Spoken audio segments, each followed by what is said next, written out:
Good morning, everyone. Today is 3 November, the year 2006. I'm Dr. Dave Thompson, a volunteer at the Palm Springs Air Museum here in California. Part of our mission is to record and preserve the history of our country's military conflicts, especially World War II. As part of the Veterans History Project of the Library of Congress in Washington, D.C., we conduct interviews of veterans and civilians who participated in those conflicts. Today, I'm here at the museum along with special guests Leona Pester, Jim Pester, and Scott Mattern. And today we have the honor and the privilege of interviewing Lieutenant Gene Pester. Lieutenant Pester was a P-47 fighter pilot in Europe during World War II. So we're going to talk to him about that and a lot of other things. Gene, nice to have you here. Thank you. Nice to be here. Okay, Gene, would you please pronounce and spell your full name for us, please? Eugene B. Pester, P-E-S-T-E-R. Okay, and when and where were you born? I was born in Longdale, Oklahoma, on a farm in a granary in March 11, 1923. My goodness. And obviously it was not the Indian nations anymore when you were Well, born. we rented land from the Indians. Did and you? we farmed Indian land. Yes, they were all around us. Uh-huh. In fact, go ahead. they had a dance hall, or they had a place right across from our farm that every time, about this time of the year, they would come in there and pitch their tents, and they'd have their Thanksgiving and Christmas dances and reunions there. Were they Cherokees? Yes. Uh-huh. And they, I think, earlier had migrated, I think, from North Carolina or down in I'm that not sure area, where I they believe. did. Yeah, they called it the Trail of Tears. And what was your father's name? Jacob Henry Pester. And how did he end up in Oklahoma? Where did your ancestors all come from? Well, they started in around Bonn, Germany, and then they immigrated to Russia. At the time, the ruler of Russia gave them land and equipment and animals because they wanted to develop the land there. And then my father was born there around 1967. 1867. 1867, and when he was about 7 or 9 years old, they immigrated to the United States, and then they wound up in Kansas, and his family developed a homestead down near Ferguson, Oklahoma. Okay. And my father was a Sooner, really. And he developed a butcher shop and a livery stable and a barber shop there in Ferguson, Oklahoma. So that was the 1880s, I believe, when the land rush was, and they all went, and some of them went too earlier than they were supposed to. Were called Sooners. So he was I don't know if he did or not, but we just call him a Sooner. But he came about that time. Yeah. Then. Yeah. And their first home was a sod house, incidentally. Oh. And so then they... Well, what part of Russia was it that they came from? Around the Black Sea. Mm-hmm. And did they speak German or Russian or both or what? They spoke German or Dutch. Right. And Yeah. I'm from... go ahead. I only knew them as speaking English, so I didn't learn any of that. When you said Dutch, I'm from German Township in southern Indiana, and it's a lot of German people. And I remember when I was a kid out in the country going around with my grandfather, he said, that old Dutchman lives over there, and there's an old Dutchman that lives there. And I thought, Dutch? I said, no, these people are German. They're not from Holland. But he was trying to say Deutschman, yeah. So they call them Dutchmen. Yeah. For Deutschland. So how big was the farm that you lived on? How many acres did you have? About 80 acres. Okay. And your mother, what was her name and her maiden name? Maggie Margaret Hempel. And what about her? How did she end up there? What was her background? She was born in Kansas. She came over from Germany, or from Dutch, she said. And she was born in Kansas, and she and my father met in Kansas, where they were married. I have their marriage certificate. I don't have it with me, but okay. That'd be fun. Yeah, you could always fax that to me, and we can add Yes. to your story. That would be quite interesting. Yeah. So, what was your dad doing in Kansas when he met her? How did he? Was he living there at the time, or visiting? yes, I guess he was farming. He was Uh-huh. working on a farm. His parents established a farm down in Oklahoma, south of Kansas, and I've been there where there's still an old cistern, and we found some of the old pieces of harness from the horses and square cut nails and that sort of thing. Did you have any brothers and sisters? I'm the youngest of 10 children. Wow. There were 9 boys and 1 girl, Oh my gosh. and I'm the only one living. Oh wow. So you had a lot of help on the farm then, I guess. Yes, yes. And where did you live on the same house and the same farm pretty much all the time you grew up? Well, he built the house that I grew up in. Was that the Yes. sod house you were talking No. about? No, this was a tile house and this was a farm that he got between Canton and Longdale, Oklahoma. And where, And- like in relation to Oklahoma City, would that This is be? about 90 miles north of Oklahoma City, about 60 miles west of Enid. Mhm. And what did you have cattle or crops Yes, or what? we grew cotton and wheat, and we raised cattle. And my mother raised a lot of chickens and turkeys, and that's what fed us during the Depression. Mhm. I really learned how to eat fried chicken in the Depression. Doesn't like it. A chicken in every pot.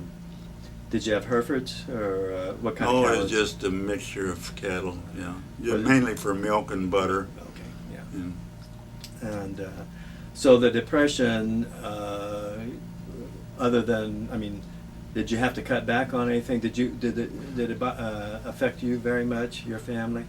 Well, yes, we had to grow all of our food, and we didn't have money to buy anything other than the staples.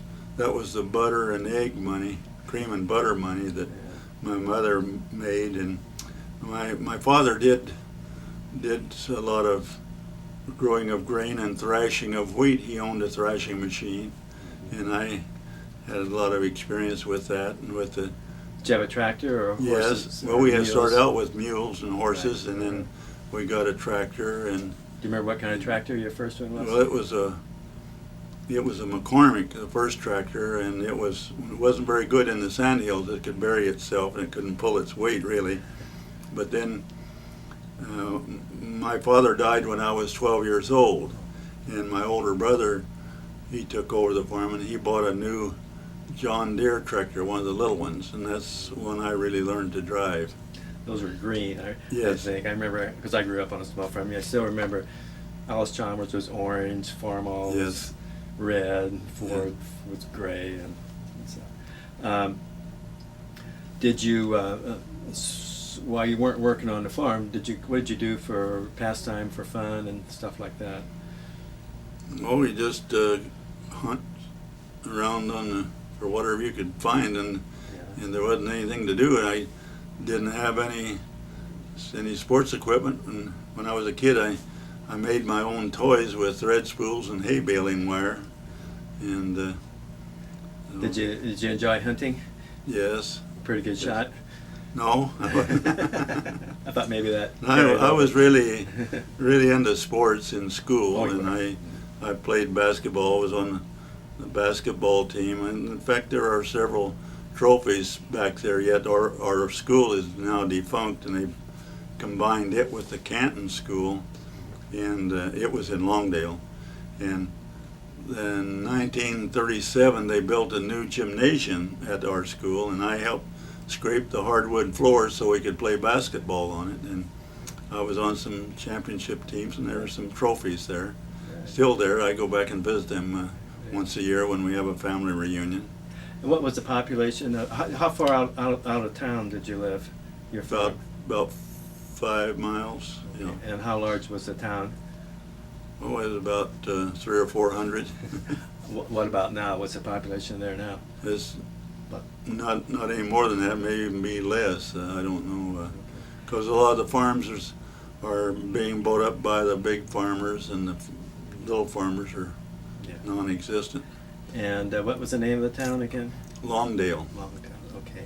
And so, was there just like one grade school, one high school kind of? It was a combined grade school and high school. Oh, okay. And it was like Longdale. Yeah. Okay.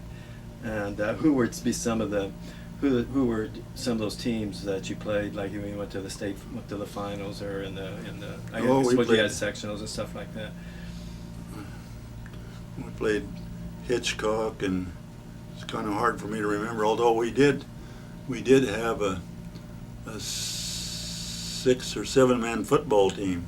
Those little football teams were developed for those small schools that couldn't support a big football team, and I broke my collarbone playing football on that. And I was on the baseball. I was a catcher to a very good pitcher on the baseball team. Did you listen to sports on the radio?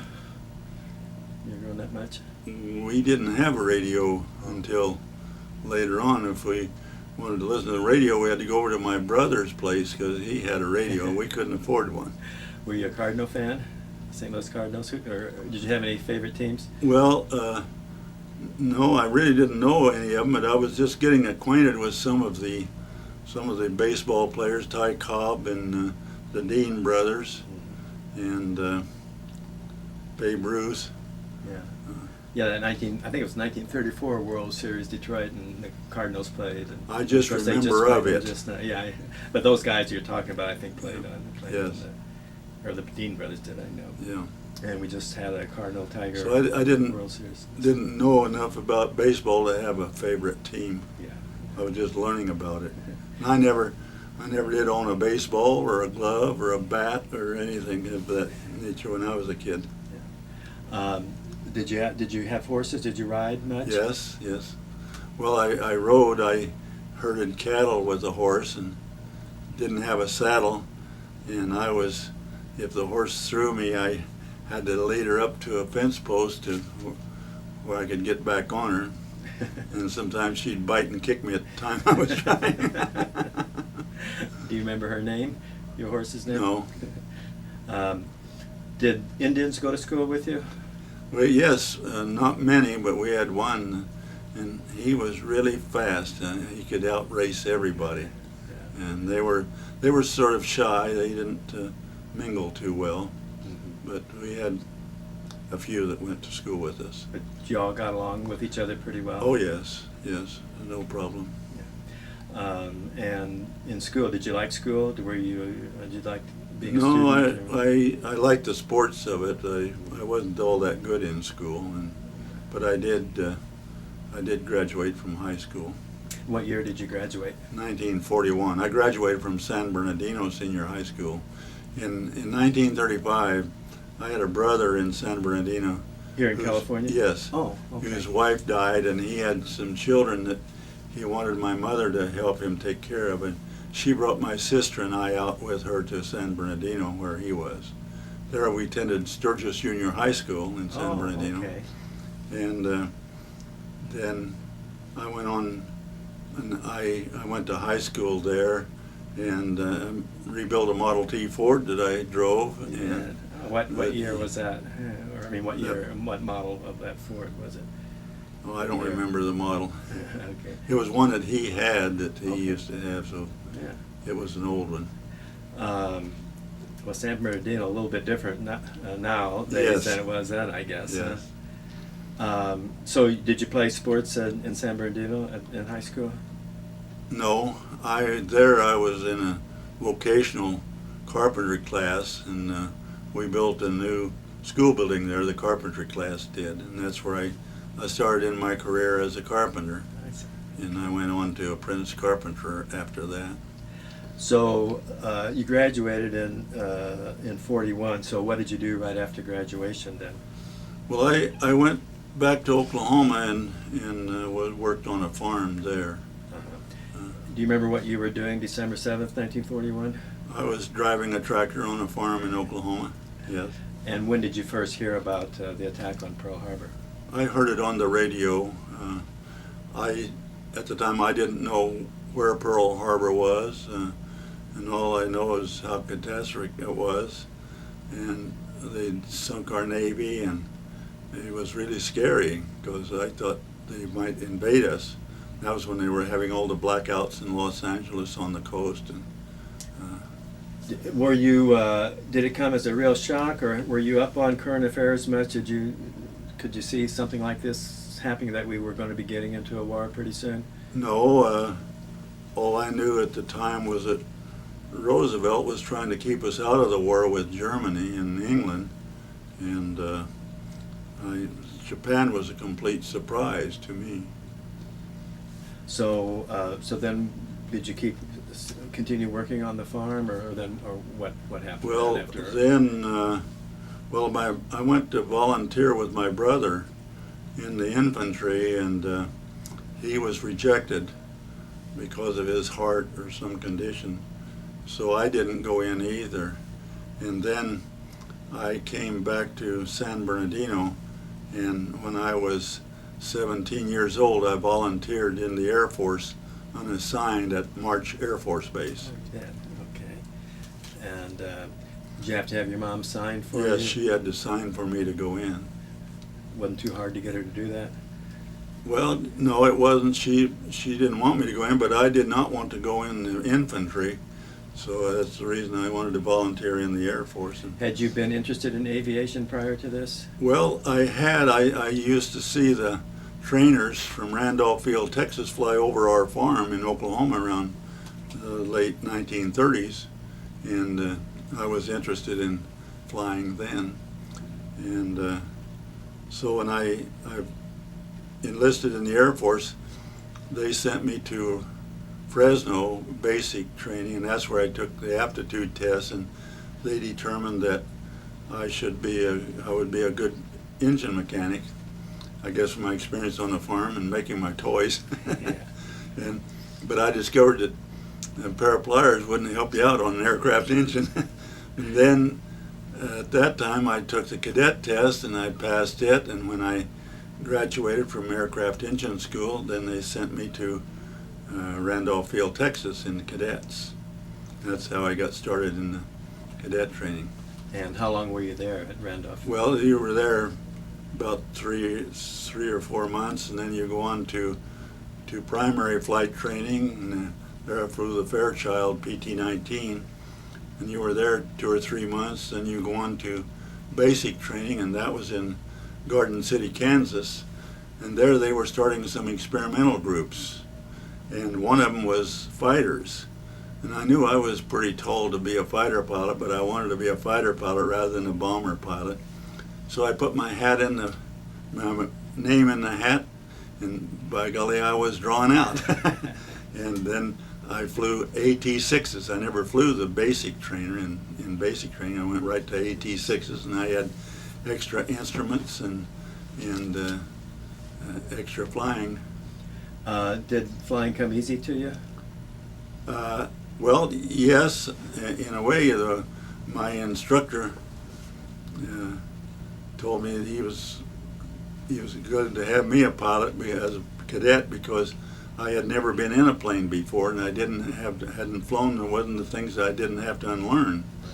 And although I wasn't all that sharp, but I was the first to solo in my class, and when I first soloed in a plane, in the primary plane, we had shot some landings, and he asked me if I could do that myself, and I said sure.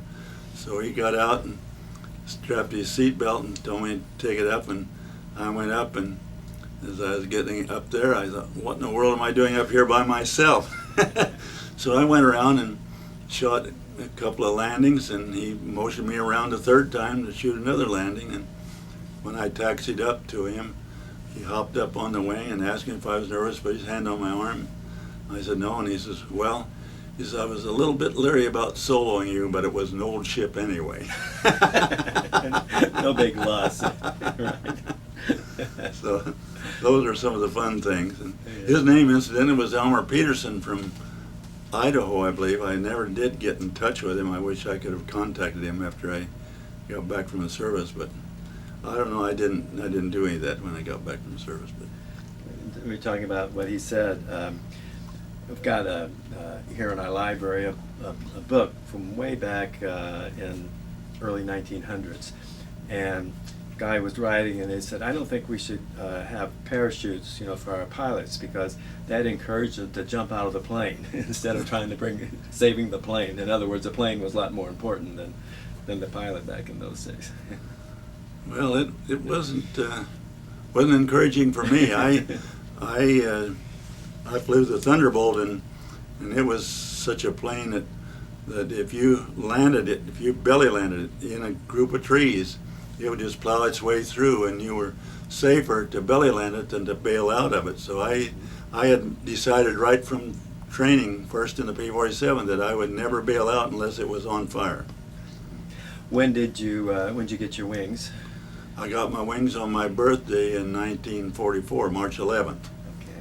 And where was this? That was at Allo Field, Texas. Okay. Victoria, Texas. And so from there, where did they send you? Well, from there, they sent me to Garden City, Kansas to be an instructor, but before I got there, they called me back, and I did some gunnery in the AT-6 at Matagorda Island off Texas. And then they sent me to Long Island, New York, where I checked out in the P-47. This would be a good time but before that, though, the P-47 is pretty dear to me.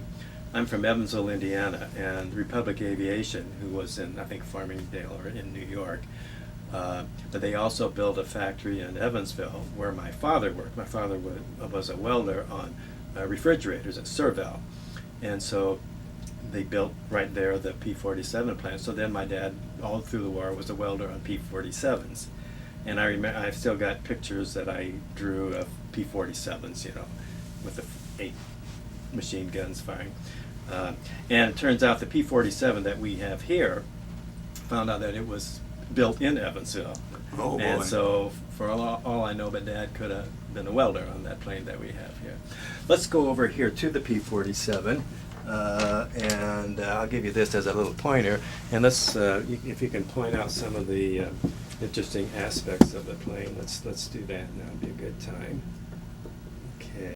That was one of the largest fighters that were made, and it had it's hard to tell here, but it has the only one that had the 4-bladed prop of the Air Force, and the advantage of a 4-bladed over a 3-bladed would be? Well, that was a big prop, but they needed that to handle that big plane. And in order to handle that prop, they had to use the Pratt Whitney R2800 engine in it.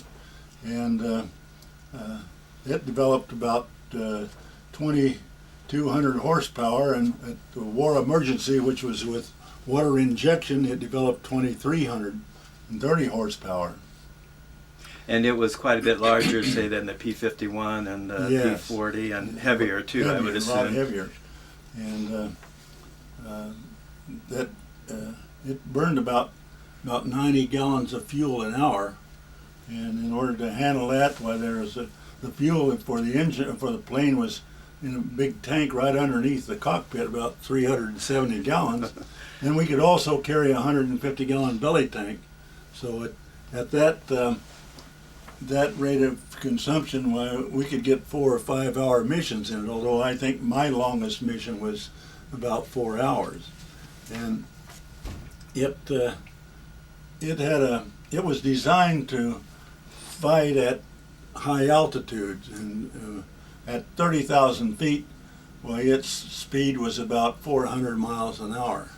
And although it didn't register on the airspeed indicator, because of the light air, that was the speed that it would go. And I took it to 30,000 feet one time and fired all 8 of the 50 caliber machine guns in the wings, and it's like somebody grabbed it and stopped it on me. And it had a range of about 800 miles at that about that fuel consumption. And we could carry 3 500-pound bombs, or we'd carry 2 500-pound bombs in a 150-gallon belly tank. So, and it had the turbo supercharger and the water injection, which gave it war emergency power. And I noticed this one has a Razorback. Did you, as opposed to the bubble canopy, the one that you flew, or what did it have? When I got to the squadron around November of '44, and all of the Razorbacks were shot down except one. They had one there. And incidentally, this is K, and we called it K for Clunker too. K for Clunker. But I did a check flight in it, but then I flew all bubble canopies. Mm-hmm. And you had a better vision and stuff with that Oh bubble? yes, with that bubble canopy you could look all around, and you're always supposed to have your eyes behind you because it was a guy that you couldn't see that shot you down. And it could be used as fighter escort as well as strafing, is that correct? Yes, strafing and dive bombing. Dive bombing too. And fighter escort, yes. Yes, there were over 15,000 of them made, and over 5,000 were shot down in combat. Yeah, and a lot of them I think were from ground fire because of the strafing, like of the trains and things like Yes. that. Was that not correct? Yes, a lot of them were. And yours, did it have the camouflage, or did you have the silver one? Well, the newer ones, they didn't even take time to paint them because they'd shoot them down so fast, and they were really better. They were faster without the paint on them. Right. Mm-hmm. And probably by this time they pushed the Germans back enough that they weren't raiding your bases so much, so you didn't really have to camouflage them probably and so much. we didn't have as much aerial combat when I was there as we did dive bombing and strafing, so painting didn't make that much difference on them. Yeah. Okay. Yeah, that's. Did you have? Yes, did you fly the same one pretty much all the time? No, they didn't have enough to assign each one of us a plane, and as a replacement pilot, I had to fly some of the others, and I flew all the other planes, and I just wanted to tell you, this thing just fit like a glove when you were flying it. It was just, you just did it. You didn't have to think about flying it and taking off and landing and all that. It was just perfect. It's like driving a Cadillac. That I imagine, I never owned a Cadillac, but it was like driving one. Yeah. Oh, that's good. So all in all, it was a good fit for you then. Oh yes.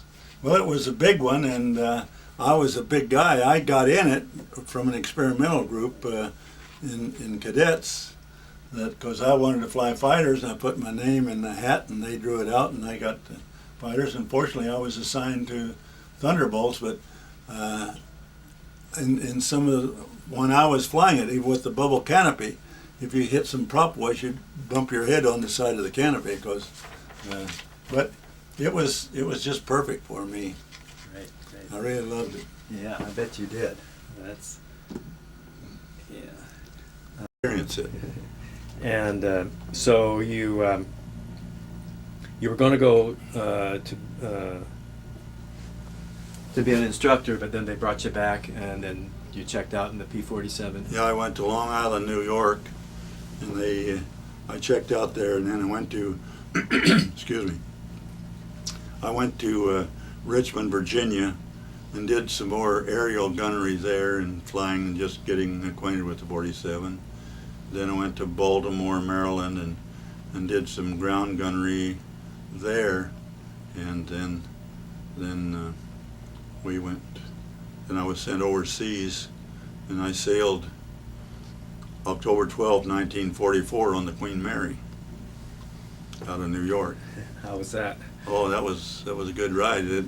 It sailed by itself because it could outrun the submarines, and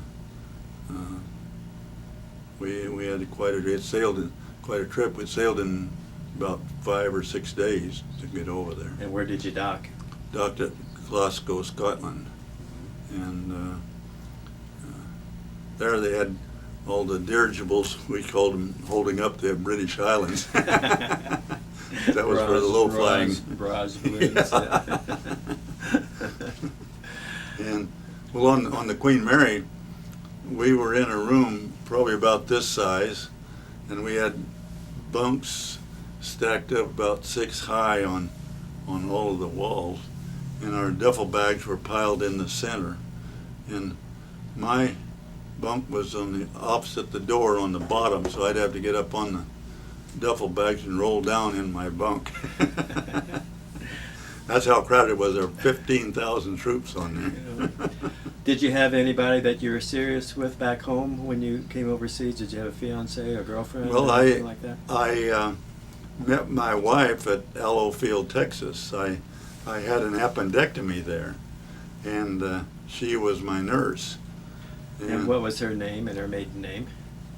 Her maiden name was Lucille Hinsey, and Where was she from? she was from Chicago. Well, she's from Downers Grove, Illinois, but she graduated from Columbus Hospital in Chicago, Illinois, and then she and her girlfriend volunteered in the Army for a year just to have fun, and this was around the 18th of November, 1941. Oh, And before the war.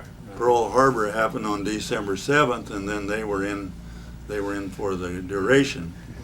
Well, while she was there, she had pneumonia, and her girlfriend got her over that, and so they decided she had to get to a warmer climate. And at Aloe Field, Texas, that was a new field, and the plumbers there hooked up the toilets to hot water, and it scalded the lady, and so they sent those two down there to take care of her, and I had an appendectomy there, and that's how we met. And we went to the graduation dance together, and she pinned on my wings, and we were married there in March 25, 1944, before I went overseas. So you were married even before you went overseas? Yes. When I talk to people like you, it always seems like in the movies you see, should we get married, should we not, maybe I won't come back, this kind of a thing. Had you talked about that?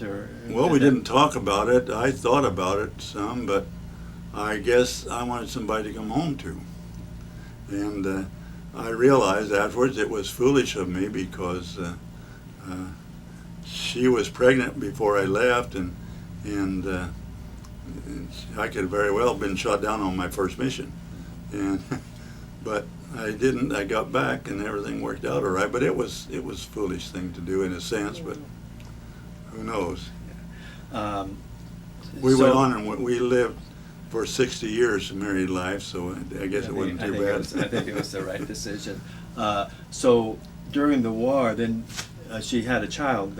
You had a child? So Yeah, well, was she able to work as a nurse during the war with? Well, yes. Well, she worked. They had her doing interpretations in a hospital where they had German prisoners of war in Oklahoma. She spoke German then? Yes, she spoke German, I see. and she did the interpretation for the doctors. And then, but when she got pregnant, they discharged her temporarily. They didn't discharge her, put her on leave, and then She was in the Army Nursing Corps? Air Force. The Air Force Nursing Corps. Yeah, Air Force Nursing Corps. I don't even know if I knew that the Air Force had a nursing corps then. Well, anybody that was in the Air Force was Air Force. Yeah, okay. But I didn't know they had nurses that Well, they had hospitals and doctors, so they had to have nurses, yeah. had to have nurses. Yeah. Okay, and your first child, what was? She was my first child's name is Sharon. She was born on the 29th of May, 1945. Well, I flew my last mission on the 8th of May, and then the Red Cross was looking for me, and you had points to come home, and I didn't have enough points or what have you, but when they found out the Red Cross was looking for me, they sent me home right away. So I got home around July, after I'd won the war. Yeah. And Sharon, where does she live? She lives in, well, they're just building a new house now in Riverside, south of Riverside, California. Okay, let's back up again. Now, so you get to Glasgow. Have you been assigned to your fighter group and squadron yet? No, we were sent to a pilot's pool in London, England, and we were there for about a month, I guess. I learned to play bridge there with one of the guys, and then we were assigned. We were sent over to Paris and flew the Channel in the B-24, and then I joined my squadron at Dijon, France, just around Thanksgiving, 1944. And it was at Dijon Dole, really, and that was when they were having floods, and this was a bad winter over there, and they were having a lot of floods and mud and all that stuff at that time. And it was which fighter group and which fighter squadron was it? I was in the 371st Fighter Group and the 405th Fighter Squadron. And do you remember your first mission? My first mission was I was flying on the wing of the squadron commander, Colonel Leonard, who was a West Pointer, and I was in Bud Holderness's brand new Thunderbolt, who was also a West Pointer, and I felt they were giving me a test to see how much I had learned or how good I could fly. And then we went out and we were strafing a trainload of military equipment, and it was really just like the traffic patterns we set up in Baltimore when we were practicing gunnery, and we set the train on fire and all this stuff, and we were joining up, and an ME-109 almost shot me down. He put a bullet in my prop and knocked it out of balance, and the plane just seemed like it exploded. And they put a 20-millimeter cannon in my right aileron, and that knocked it out of balance, and he knocked out my hydraulic system with another one. And I thought it was on fire, but I still wouldn't bail out unless I really was for sure, because I could see the hydraulic fluid vaporizing. And it finally stopped, and I decided I wasn't. So I think my aircraft engine school probably saved my life, because I was able to cut the throttle back and change the prop pitch to reduce the vibration, and fly it at just above stalling speed. And of course, being on my first mission, a rookie pilot, I didn't know anything about how to get home. The squadron went off and left me. They went to shoot down the ME-109s, which they did. They shot all three of them down that were there. And so I generally navigated by the sun, so I headed back the opposite way I came. And fortunately, up ahead of me, I saw like a bunch of flies up there, and it was my squadron forming up. And they spotted me and came back and escorted me back to base. And that was an experience making a landing, because my hydraulic system was shot out. I had to drop my landing gear by gravity and skid the plane to lock them in position. And a guy checked me over otherwise, and I didn't have any flaps because my hydraulic system was shut out. So I went in with a hot landing and had the ground loop at the end of the runway to keep them running off in the mud, but I got it down and taxied back. And Were you a bit shaken when you got out? well, I was when I was hit. Yeah, that was the most startling time in my life. I just felt prickly all over, because Did you just come out of nowhere? Did Yeah. you know he was even around? No, I didn't even know he was around. Somebody was trying to warn me, but they were on the radio and I didn't hear them. And so I went. They were having a party that night because two Dixon brothers were going home, and so they were having a party. And I went up to Bud Holderness and apologized to him for getting his plane shut up, and he just slapped me on the back and said, "Hey, boy, we're glad to have you back because we need you tomorrow." So that was my first mission. And Was it like getting bumped off of a horse and your next mission? I mean, it's, I got to go back up again and well, Well, this was December 12th. This was 4 days before the Battle of the Bulge, and so they had me fly around a little bit, and then my second mission was on December 16th, the day the Battle of the Bulge started. I didn't know all of this at the time, and in fact, the train that we were strafing was really equipment that was going to the Ardennes that the Germans were building up for their armed forces. I meant to ask you about, didn't they protect their trains pretty good with flat cars and stuff like that? I mean, when you went in, did you get a lot of ground fire coming up? Excuse me. Yeah, sure.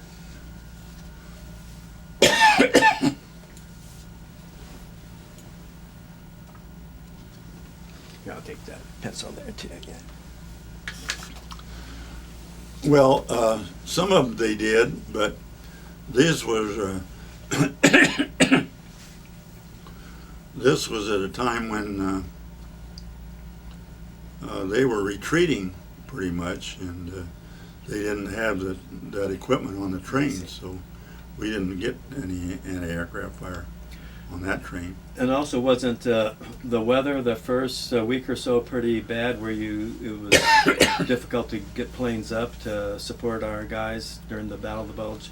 Yes, this was a time when they had a big snowstorm, and we were using a Thunderbolt as a snowblower 24 hours a day. I had my shift blowing off the snow. It couldn't do it all. They had to get in a snowplow. But we built up about 5-foot snowbanks before. And where were you stationed then? Were you that was at Tauntonville in France, right close to Nancy. And that was the time, if you ever seen the Patton film, when Patton had the minister write him a prayer to clear the air so the Thunderbolts could fly. Yeah, that's right. Yeah. And that's when we were trying to keep our runway open, and I had quite an experience with that when I came back. We landed in a crosswind between those snowbanks, and that runway was just like an ice skating rink. And if you didn't have your plane going straight down it, you couldn't use your brakes to straighten it out. You had to give it throttle and take off. You had to control it with the throttle. If you gave it throttle, you couldn't stop, so you had to take off again. And I made about 3 passes before I got it down, but I did. But there was also about 3 or 4 other Thunderbolts piled up in the snowbank, so I felt pretty lucky. So when it kind of cleared up, then did you fly some missions at Well, the Bulge? My first 25 missions were during the Battle of the Bulge. And as I mentioned, I was one of 4 pilots that joined the squadron at the same time. And by the end of the Battle of the Bulge, I was the only one still flying. The others were either shot down or they'd crashed. And then I went on to fly 90 missions, and Yeah, I know you did. being the luckiest guy in the world. Yeah. So sometimes you would fly numerous missions in the same day? We'd fly 2. I swear I could fly 3, or I did fly 3, but they only have 2 in my on my mission sheet, and I flew 90 missions in 5 months. And a mission would last about how long? How? Well, my first mission was about 3 hours and 45 minutes. It was the longest one, and they'd last all the way from an hour and a half to 3 hours or somewhere, depending on how close the front line kept moving. Mm-hmm. And we were giving close support to General Patton's troops, and depending on how far the front line was, or where they would send us to bomb a bridge over across, and we're in Germany somewhere, that determined how long the mission would be. But during the Bulge, around Bastogne and all that area there, it was fairly static for a few days there. Was it mostly strafing that you were doing to support the troops at that time? Yes. Well, that was a time though that we had prisoner of war information that they were sending down. I understood it was about 80 Wolf 190s to strafe our troops. There was a little battle of the boats right 10 minutes from our base, and they were sending them down to strafe our troops, so they sent 16 of us out to intercept them. And we were led that day by our squadron commander, Colonel Leonard, and we met them. We went to 18,000 feet over our troops that they were coming to, and then we backtracked towards Frankfurt, Germany, where they were coming from, and we met them over Worms, France. And I saw two flashes, and I think that one of them was he shot down the German leader, but the second one was him being shot down. And we went around to go into the sun, and I just looked over my shoulder and had 4 Focke-Wulfs on my tail. And so I broke and it broke too tight, and I started to spin, and I broke that, and I dived down because I could outdive them. And I was headed into Germany with one of them on my tail, and I knew I couldn't keep on going or I'd run out of gas, and I couldn't get back to base, so I just turned around and played chicken with him with all 850 calibers firing, and he broke off, and I got back to gate base with my red light showing on fuel, and that meant I had about 20 minutes of fuel left. And was it your wingman got shot down, or No. No, this another mission I was on with this element leader, a pilot from Canada. He joined the American Air Force, and we were doing some strafing on some trucking equipment, and there was a lone machine gunner that, as we pulled off and we couldn't see him, he was firing at us, and I saw a bullet come right past my canopy, through my wing and past my cockpit, and I had decided I was going to go in and get him the next time. Well, apparently he got the element leader ahead of me on the same mission and shot out his oil line, and he called the squadron commander, and the squadron commander ordered me to escort him back to base. And so he went back, and I guess he had oil all over his windshield and he couldn't see. I don't know if he could even see without the oil getting all over him if he opened his canopy to look out. But he overshot the runway, and he went around and he crashed in flames on his way around.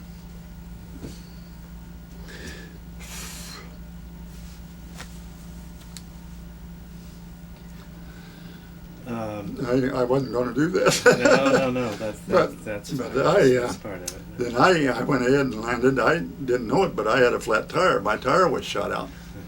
So I landed, and the tower told me to get it off the runway. They had other planes they had to get down. So I pulled it off, and they told me to give it full throttle. I knew if I give it full throttle, I'd nose into the mud, so I gave it all I could, and they didn't even send anybody out to pick me up. I had to walk back through the mud. So did you advance into Germany? Well, yeah, that took place at Metz, and then our next station was Frankfurt, Germany, and then we wound up at Nuremberg. Oh, Nuremberg. Mm-hmm. Were the German fighters really tenacious the whole time, or as time went by, were there not as many of them? And well, there wasn't as many because they were mostly shot down, well, we had a lot shot down too. About 3/4 of our pilots were shot down, so there wasn't as many planes as we got into Germany, and well, they didn't have fuel to fly their Thunderbolts or their Focke-Wulfs and ME-109s. And did you fly against both the FWs and the ME-109s? Yes. Were they both about the same as far as being a formidable opponent, or did you think one was better than the other?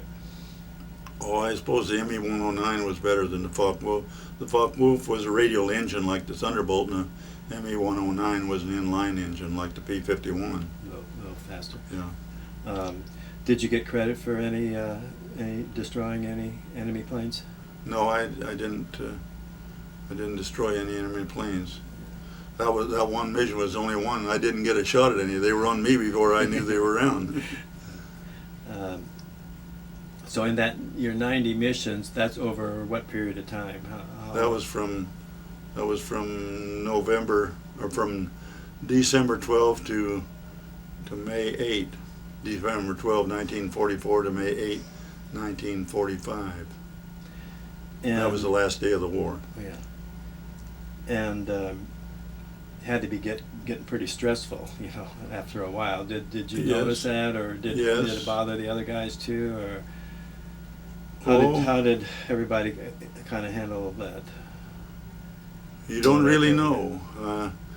I don't. None of us thought we would get home alive, and I certainly didn't. I remember going to bed one night thinking my chance of getting home alive wasn't worth 2 cents. And I have the documentary on the P-47 of conquering the Reich, and in that was an interview of some of the pilots of another squadron, and every one of them said that they didn't think they would get home alive. And I haven't met a pilot that thought they would get home alive. Were you able to write home much, or did you much? Oh, I wrote every day. Yeah. Do you have any of those letters that No. back and forth between you? Okay. No, I don't. I recall one time in Nancy, I would write every day or two, and one time my wife didn't get a letter for about 12 days, and I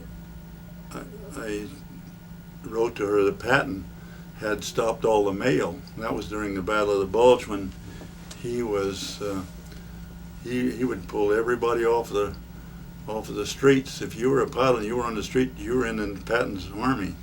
So we were ordered to stay off from there, but she was pretty angry with Patton until she got about a dozen letters at the same time. So when she had the baby, that's when they contacted you, and that's when you got to go home then? Yes. And that was, what was that date again? I got home sometime about mid-July. And how did you, on a boat again, a ship? No, I flew home on a C-46. That was a twin-engine cargo plane. Right. And my experience coming home was in Wales. We spent overnight there, and I got up the next morning, and I was just full of bed bug bites all over me. But then when we were flying home, we had a 12-hour flight over water, and about 6 hours out, one of the engines stopped, and that got all of our attention. But they forgot to switch the gas tank, so they got it started again, and then we came on home. And then they were going to quarantine me when I got back to the States because I had all these bedbug bites on me. Where did you land in the States when you in, came in? in New York. I can't remember the name of the field. And your wife was living, where was she? She was in Downers Grove, Illinois, living with her Oh, parents. I see. Yeah. Okay. And so you went back. Tell you what, I'm just about the end of this tape. I'm going to change it here in a minute. I want to see your cap there. So you were in the 9th Air Force? Yes. Okay. And who were some of the leaders in that Air Force, the generals and stuff? Do you recall? Yeah, I can't recall them right now. Okay. Well, no, it was General Whalen. One of the Colonel Klein was our squad, or our group commander, and Colonel Leonard was my squadron commander, and General Holderness was our operations officer. He was a major at that time, but he stayed in and was a general when he retired. Yeah. And these are your wings on your cap also? These are my original wings. Your original wings. Yes. That's really special. Yeah. And what are some of the other? Well, you got the. One is from the World War II museum in Washington, D.C., and then one's the Space Needle in Seattle, Uh-huh. and one's at Louisville, Kentucky Pen, Yeah. and I don't remember the other one. The other is the Thunderbolt, Yeah. and the American flag. Uh-huh. That's very nice. Yeah, I'll give that back to you. Thank you. Okay. Tell me, we were talking a little bit a while ago about some of the fellows that you flew with. Can we talk about some of them? Yes. Well, we had some of the guys that joined the squadron with me. One was George Simmons. he on about his 15th mission, he'd volunteered for a evening mission, and he didn't like the backpack parachute. So he came in to borrow George Lehman's seat-type parachute, and he loaned it to him. And as he went out the door, he jokingly told him to be sure and bring it back. And he didn't. He had to use it. He was shot down. And so that kind of shook Lehman up a little bit, because he just said that as a joke, and then the guy was shot down with it. And Lehman was he was a pilot that I met in the pilot's pool in London, England, and he taught me how to play bridge. And then we went over and joined the squadron together, and my bridge partner, we had a tournament in the squadron. My bridge partner was Lieutenant Zinkowitz, who was an armament officer, and he and I won the tournament by 50,000 points. But Lehman and I flew each other's wing because we were sort of buddies or knew each other, and we were assigned to fly each other's wing on alternate missions. And one day when I was flying on his wing. By the way, what's the duty of a wingman? What's your job when you're flying? You're as a to wingman? cover the tail of the guy you're flying. You're flying with his wing. And who covers your tail? Nobody. Well, you cover each other. Really, you'd never go out and fly alone. You always have a wingman, and you really cover each other. And this particular day, I was flying his wing, and he taxied out on the runway to take off, and so then tower cleared him, and then I taxied out, and I was waiting for the tower to clear me for takeoff, and they didn't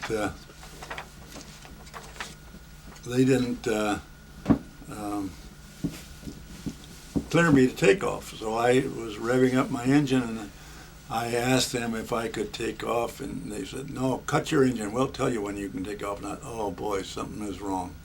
So they finally cleared me, and when I took off, I tipped over and looked down. There was Lehman's plane upside down off the end of the runway with bombs scattered in the mud. And I flew that mission not knowing how he was, whether he's dead or alive. And when I got back a couple of hours later, they had been digging him out for 2 hours, because that hole would fill up with 130 octane gasoline, and he was hanging upside down on his shoulder harness, passing out from the gas fumes. And they finally got him out, but about 2 weeks later, his hair turned completely white, and he never flew again. But he survived. And he survived, yes. and did he have any lingering effects from that, as far as Well, health I'm or sure he anything? did. I didn't. He was from Syracuse, New York, and I didn't meet him personally after we got back, but I talked to him some of the times on the phone after I had found our squadron and we were having squadron reunions.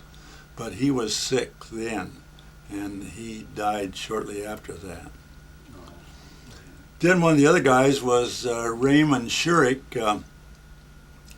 He was from Louisville, Kentucky, and he has sort of a Kentucky brogue, and one day he was shot down just across the lines, and they gave him covers while he could get to the brush and the trees, and then he walked all that night and found the road the next morning that was leading back to our front lines. And that day he got back and he ran into a lead tank, and the tank commander asked him who he was, and he says, I'm an American pilot, and that Kentucky broke. The tank commander said, "By God, you don't talk like one." And they give him a baseball quiz about the World Series, and he came back, and then they had him flying again because they needed the pilots, and since he had not been captured by the Germans, or they didn't know that he was shot down, he went on and flew till the end of the war. By the way, did they give you maps or things like that in case you got shot down? How you, or what you were supposed to do? Yes, we had an emergency kit, and I have the silk map from my emergency kit. I'm going to mount it and put it up, but yeah, we had an emergency kit and several other things in there. Were there resistance fighters around? Did they tell you about maybe getting in contact with them, or just trying to get back to your lines? Or no, you were on your own. If you got back to your lines, you were lucky. Most of them didn't. Simmons, he spent his years as a prisoner of war, remaining years, and then another one, Sleppergrill, Lieutenant Sleppergrill. I didn't know him too well, although he was one that joined the squadron with me. He was shot down right about the time, or right about a week after George Simmons was shot down, and he was captured, and he spent the rest of his time as a prisoner of war, and he's still bitter about that, as was Simmons, and he will not attend our squadron reunions. There are several of them.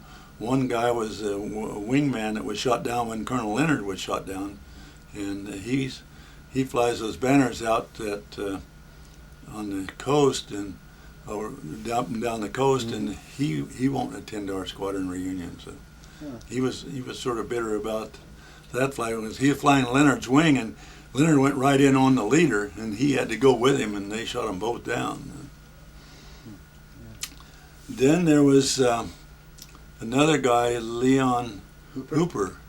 Yeah, he was shot down, and someone saw him crash land in a large group of trees, and they thought that we would never see him again.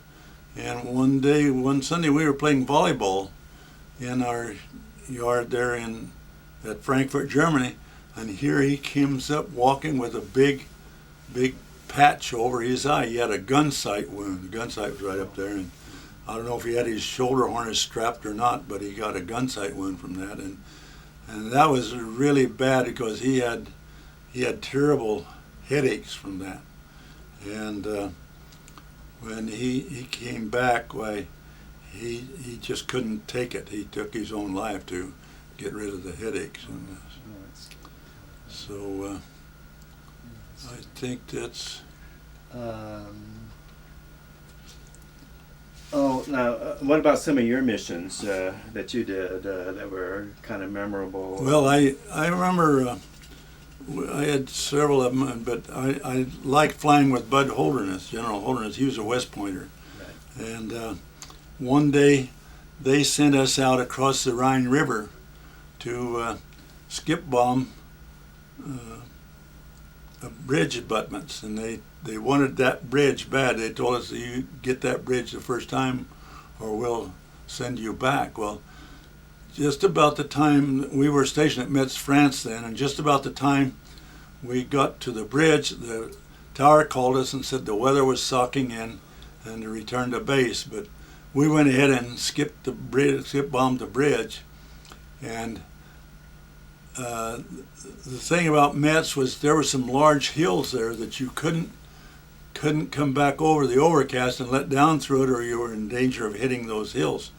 So what I admired about Bud Holderness was he put us all in trail formation, and he started us through the canyons. And I was tail end Charlie, and I just backed off a little bit, and I thought, they start hitting those canyons, I'm going to pull up and get out of here. But he had cased that to the point that he knew where the free canyons were, and the tower was calling him every 10 minutes about his location. He'd return the call, tell him exactly where he was and how many minutes he was from base. And he took us back, and we all landed safe, and we could hear some of the others that were up above the overcast afraid to let down, and they lost a lot of planes. The guys would bail out rather than come down over that, but that's one of the things you really respect those West Pointers. Those guys were really great. Yeah.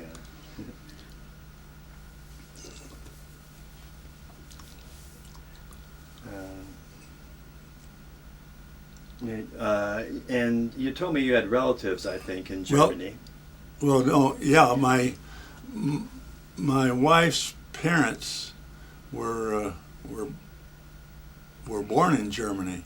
In fact, her father was born around the Black Forest around Switzerland, and her mother was born in Germany. And I had not met them until I came home from overseas, and we were talking one night, and somehow she asked me about some of the places I was in Germany, and she was from Magdeburg, and I had dive bombed and strafed her hometown.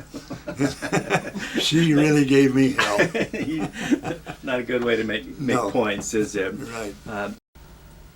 Well, then I came back out to California, where I was separated from the service, and then I went back to pick up my wife, and I bought an old 38 LaSalle car with vulcanized tires on it. And we drove back with Sharon, our first baby, and we got back to San Bernardino on November 3, 1945.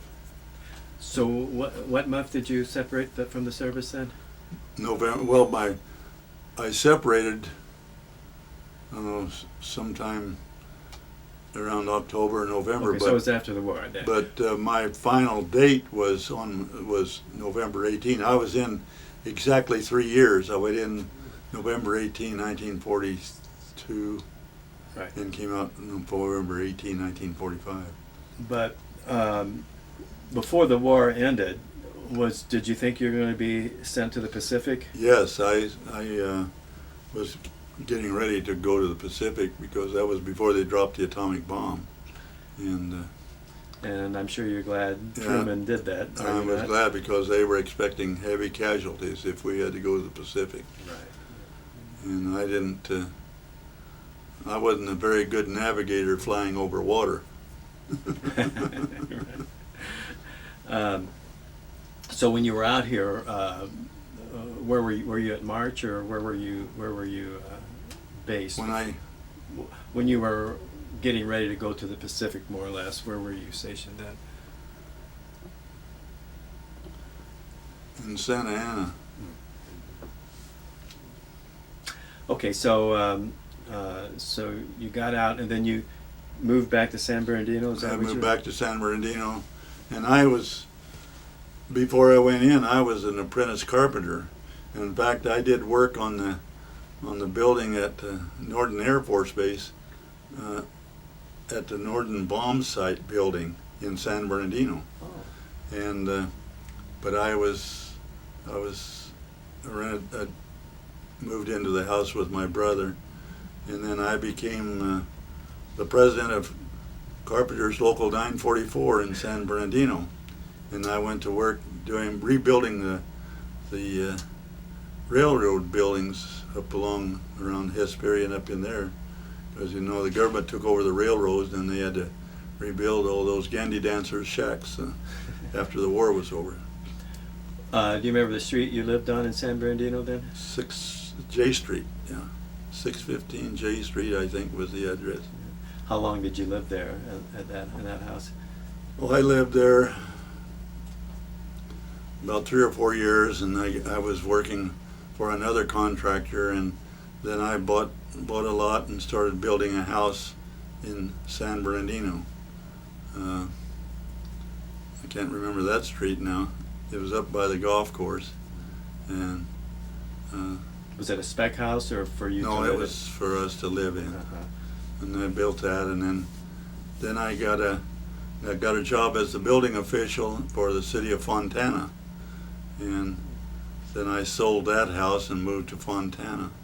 Then from there I got the building official's job in Pomona around 1969, and I stayed there. Well, maybe it was before then. I was in Pomona about 17 years, and I got a new house there, and then I went to Fremont. I got the job in Fremont.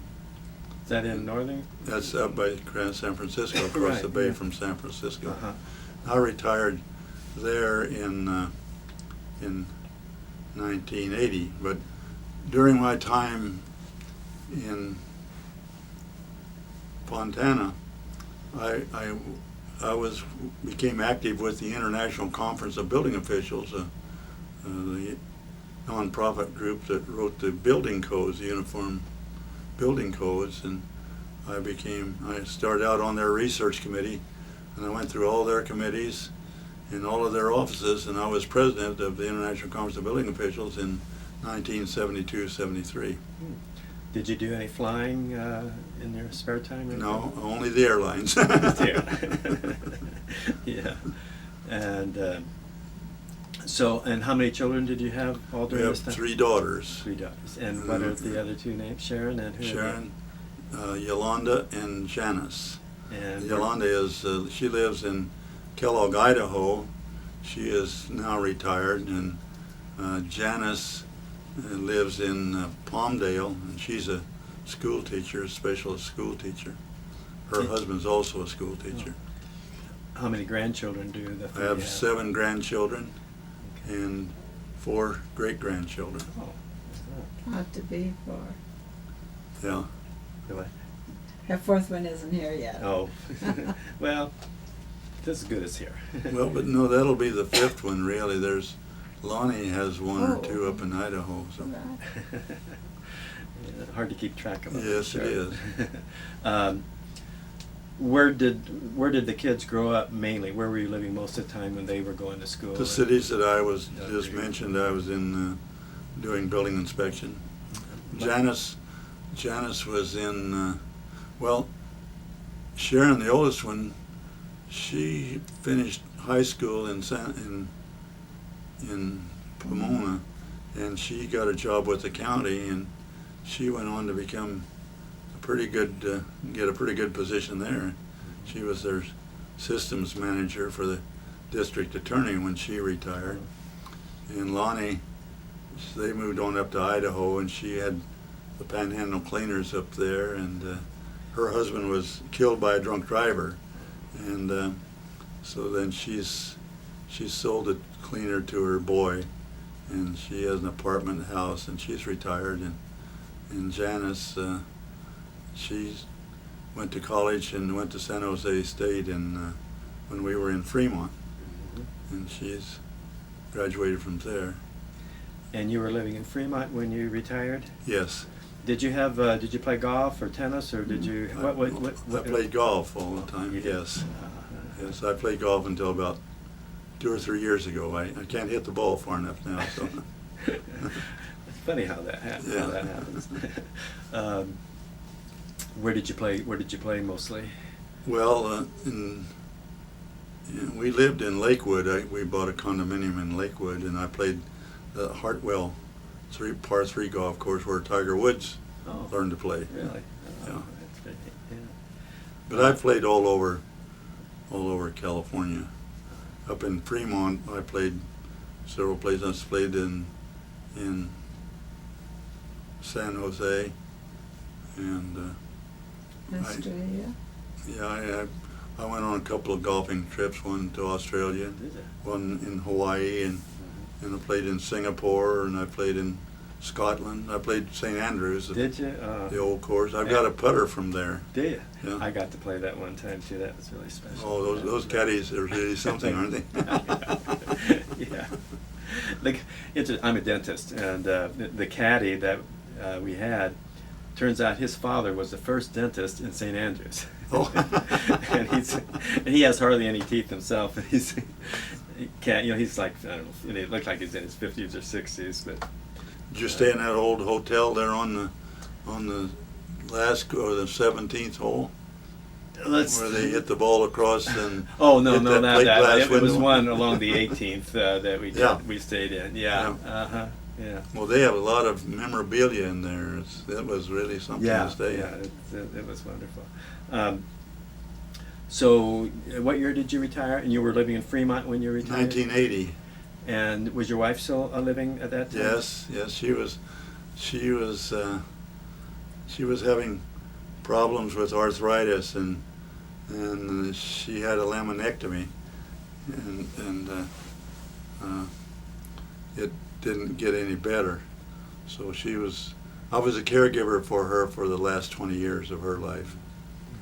And she died about 2003. And when did you leave Fremont? I left Fremont. I left Fremont a year or two after that. I did some inspection up there, but then when I came down here, the Contra Costa County wanted me to do some more inspections when Chevron was building the 11 big buildings in Pleasanton. So they called me back from my trip in London, and I did the inspection for them, and while I was living in Fremont, and we lived there until around 2001 or 2, when I had to move to an assisted living facility where we are living now, incidentally, with Lucille, and we moved on one in Whittier, and that's where she died, and I moved on to La Palma and then to Avalon in Cerritos, and that's where I met Leona. Okay, well, let's have this young lady come over here and sit down with you.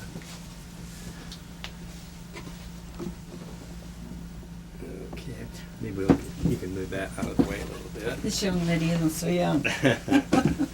Well, you look young to me. So Leona, so where did you guys meet? At Avalon Assisted Living. Now, and where is this? Where is that? That's in Cerritos, Okay. across from the college there, Okay, Cerritos is near Long Beach. Yeah. Okay. And where did you grow up and stuff? I was born in Long Beach. I grew up in Alhambra. I moved to Downey after marrying and lived there until '83 and moved to Arizona. And I lost my husband in '89, and I continued to live there. There were a lot of widows, and we made our way that way. And what was your maiden name? My maiden name was Dudley. Dudley. And but you're native Californian. How did your family end up in California? Where are your ancestors come from? My father was an oil driller, and he had come to California. My mother was a native Californian too, and they met in Santa Ana and married. And What was your mother's name and her maiden name? well, you're going to get a kick out of this. Her maiden name was Napoleon. She says when someone asked me my name, I didn't have to. I'd say Napoleon because they wouldn't believe me anyhow. Was she French descent? She was kind of a douche mixture. Oh, okay. Yeah. And your dad, what was his name again? Leonard Dudley. Well, he went by Chick Dudley. And where did he come from before he came to California? Illinois. Okay. And where did you go to high school? Where did I go to high school? Marquette High in Alhambra. And what year did you graduate from high school? 44. And we just had a class reunion this last October, and Jean got to meet some of my schoolmates. Yeah. So, so you remember the war years? Oh, very much. I had a cousin, and he had two friends home. He had been in the National Guard and had gotten into full service, and he brought some friends home for the weekend. And when that announcement came over the radio, and they were to report back, and I can remember the one young man couldn't get a hold of his family on the phone, and mother was hurrying and got their meals so they could get back. I think they were at Fort Ord at the time. So this was December 7th. Do you remember the blackouts and the panic Yes. and all this stuff? Uh-huh. because my grandparents lived down San Pedro and they had them a lot. And my dad was working out of Hike to Beach area. And so, of course, driving to and from work, he had to drive with the lights off. And of course, the oil wells and the refiners and everything were prime targets for the Japanese, Right. as up in Goleta, up by Santa Barbara, because the submarine, I think, Mhm. fired at some of them Mhm. up there. So I imagine he was concerned about that. Yes, yes. But I don't know. I think one of the biggest impressions for me was in high school. We had a lot of the Japanese kids there that were in a lot of the cheerleaders and song leaders and stuff like that. And the day they had to come clean out their lockers, that was a very sad day for all of us. But they still come to the reunions, Did they? and there was no bitterness in them that I was happy to see. And so, how many children do you have? Or what? Okay, you went. Did you go to college, or what did you do after you got out of high school? I went 2 years to Ames, and then came home one summer and fell in love and got married. And what did your husband do? Well, he was a shop foreman for Ford Garage when he first went into it, and then we built a plating plant, chrome plating and all, and he did By that. garage, you mean automobiles and Uh-huh. stuff? Uh-huh. And so we had the plating plant for a great many years, and he got ill, and he had to quit that to get away from the public, and so doctor says, do something that you can turn the key and walk away. So he started driving truck, and till he had to retire early. And you went to Arizona for a Mhm. while? Where in Arizona did you live? Lake Montezuma, Where's near that? Sedona, Oh, that's pretty. a very pretty area, Mhm. and I loved it. And I finally, after 14 years of his being gone, I got too much to keep the house and everything, so I decided it was time to go find something else. So my daughter and I found Avalon, and I moved in there. No, Avalon. What is Avalon again? It's a assisted living, Okay. residential living, and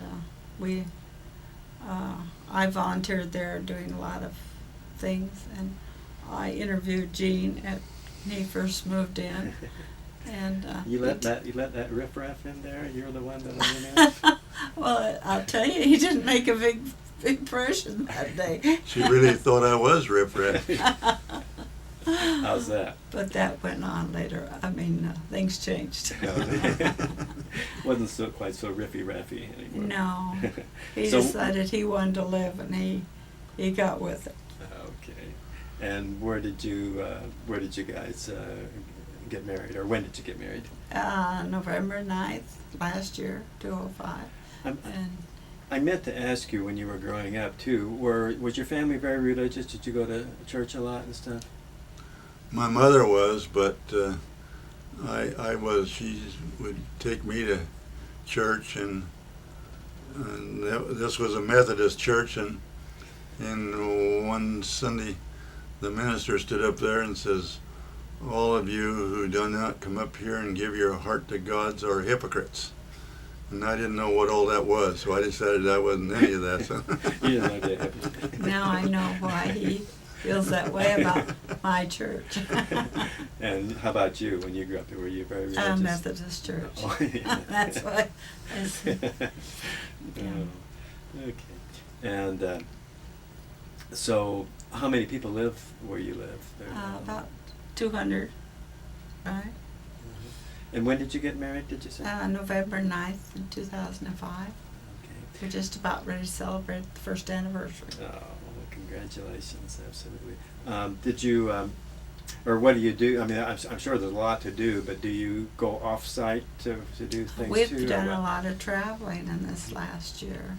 Where have you gone? We've gone to start with the Grand Canyon, then China, and Hawaii, and 2 trips to Oklahoma, one this class reunion and one family reunion, and to Kentucky for squadron reunion, and my class reunion, and then we just went up to Fremont to a reunion with the people up there. And we went to Washington, D.C. to see the World War II memorial. Oh, yeah. Oh, did you? That's, that's. Yeah. And you have how many children? I have 2 daughters, And what are their names? Only and Adele. And where do they And live? I have, one lives in Downey, one lives in Logan, Utah. 7 grandchildren and 3 greats. Wow. So, between the 2 of you have, 5 girls. and how many grandchildren? 14. 14. And great-grandchildren? Seven. Seven or 8, something like that. Quite a family. That's good. Yeah, I went to, you've kind of kept up with your squadron over the years. We have a squadron reunion every year, and as Leona said, it was in Louisville, Kentucky this year, and next year I'm going to host it in Ontario, and we will probably bring them down here to the museum. Well, you know, before you leave today, maybe I can put you in touch with someone, because we have squadrons that come down like this. Every Saturday we have a program, and we got a P-47, and a lot of times we'll have a squadron like a B-17 squadron or something that they'll come, and we'll have a program. We'll have the public come, and we'll have some of you guys talk a little bit about your experiences, and then we'll have the P-47 fly. So that might be something That would really be nice wonderful. to do. Yeah. You mean the actual P-47 fly? Yeah, it's right. It's, yeah. One of the guys told me they had like a lick trainer. Well, there is link trainers here too. P-47. No. We have a P-47. Yeah. Oh, Yeah. okay. At least the last time I was. the other Well, day I knew we you had that, one but- here, but I didn't know it flew. Oh yeah, well, like every But of he all the said- planes we hear, they all fly with, except for maybe 1 or 2. Yeah. They all fly, and that's kind of the nice think thing about someone this. But he said he would put me in it and rev it up and that sort of thing. I don't know. Oh well, That now. was in the, Well, in the now. link trailer. Oh, in the link trainer. Oh, well, the Well- link trainer. Yeah, we got a link trainer. But he said it was just like a P-47. Well, that could be the inside. I want to The experience outside. that. I haven't. What, were you never in a link trainer? Oh yeah, I was Oh, in a link okay. trainer, Well, we but have not a- a P-47. Oh, okay. Well, yeah, I don't know. Well, maybe he means the dials and everything are the same. Yeah.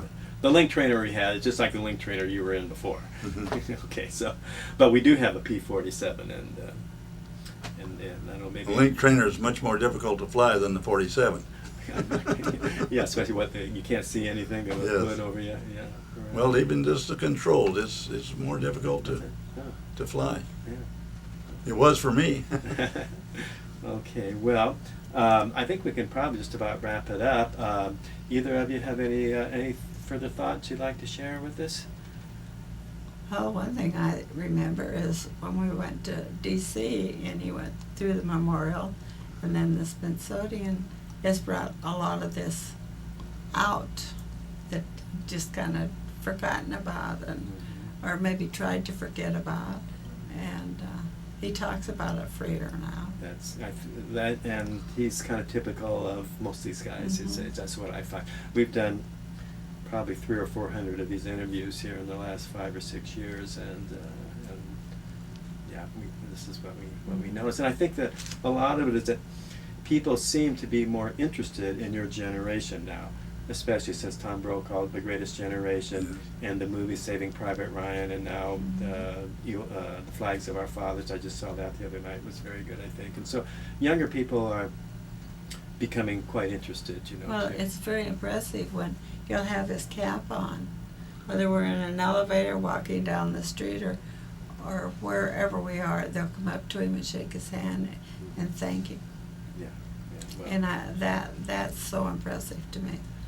and obviously here we have a large number of veterans who are volunteers here, Mhm. docents, and people treat them with, just like you're Mhm. talking about. Mhm. One of the things that I was impressed with is a month or two before we went back there, I found my original wings, which are on my cap. And then we found them in the Aeronautical and Space Museum with all the other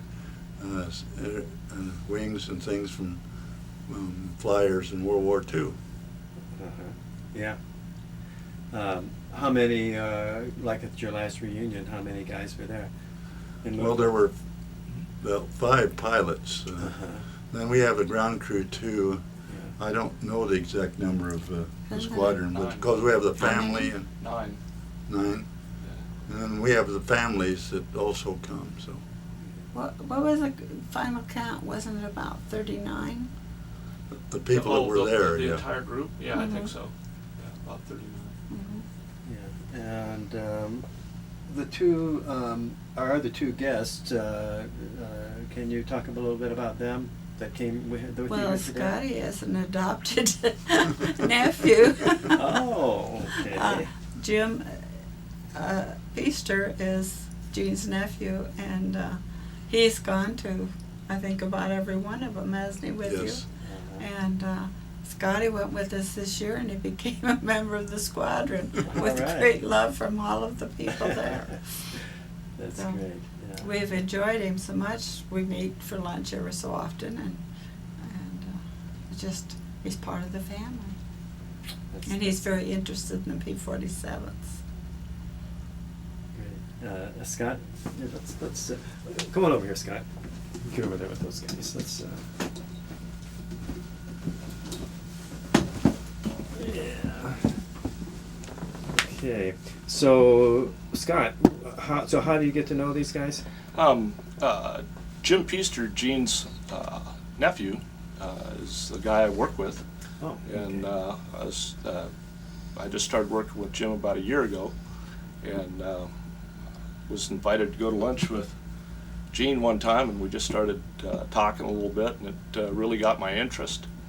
And he's a wonderful guy to talk to, and full of so many interesting stories. Had you been interested in World War II prior to that? Yeah, sure, a little Or bit. Always, aviation? as a kid, build models of aircraft and whatnot. Mhm. But it really sort of piqued my interest, and I started doing a lot more research and whatnot. And it's been very interesting. Of course, coming down here, I've been to the museum several times over the last 10 years or so.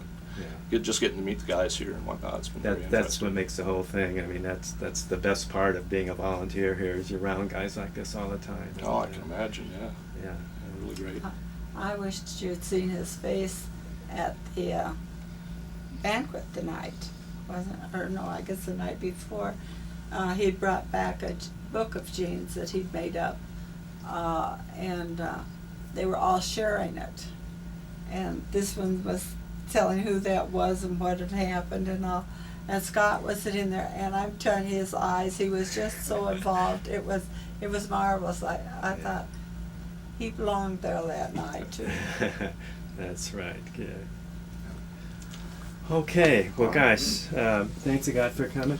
Okay. Gene, thank you for your service to our Thank you. country. Thanks for coming and sharing with Thank us. You too, Leona.